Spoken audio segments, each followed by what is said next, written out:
Seveda, akvaplaning je ena izmed najbolj nevarnih stvari v avtomobilizmu, s tem se srečujemo točno na takih površinah, kot smo prej rekli.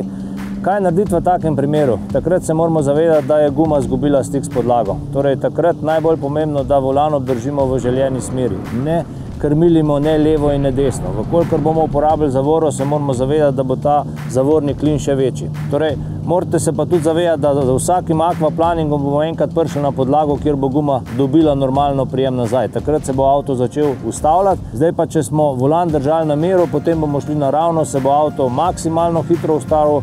Če bomo volan držali v eno izmed smeri, ko pač nimamo vpliva, takrat bo avto zaneslo v smer, kamor smo zavrteli volan, takrat bomo izgubili kontrolo nad vozilom.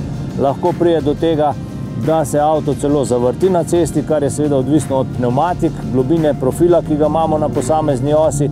Danes smo ta test izvedli v varnem okolju AMZS-jevega centra varne vožnje, s tem, da smo imeli na tem avtomobilu povsem nove 4 pnevmatike. Najpogosteje se akvaplaning pojavi na delih ceste, kjer imamo višjo bankino, se pravi, kjer bankina ni urejena, bankina je višja, tam pride do tega, da voda stoji. Lahko se pojavi tam, kjer imamo veliko hudournikov, hudourniki v močnih nalivih narastejo, poplavijo del ceste, seveda pa seboj ne prinašajo samo čisto vodo, prinašajo tudi blato, pesek, vejevje, vse te stvari lahko takrat srečamo na cesti. Lahko pa so nevarni tudi previsi, se pravi tam, kjer gre cesta z enega nagiba v drugega.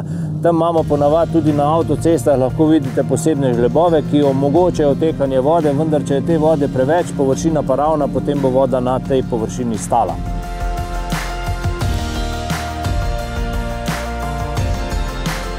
Mi smo zdaj pri teh novih pnevmatikah hitro ugotovili, da nekje pri 80–90 km/h je vozilo še bilo nekako obvladljivo. Je sicer prišlo do majhnega splavanja vozila, ampak se je potem umirilo, medtem ko pri hitrosti 110 km tudi teh 5 mm vode, ki teče tule čez cesto, je že predstavljalo tako oviro, da praktično je vozilo izgubilo vsakršni oprijem s podlago.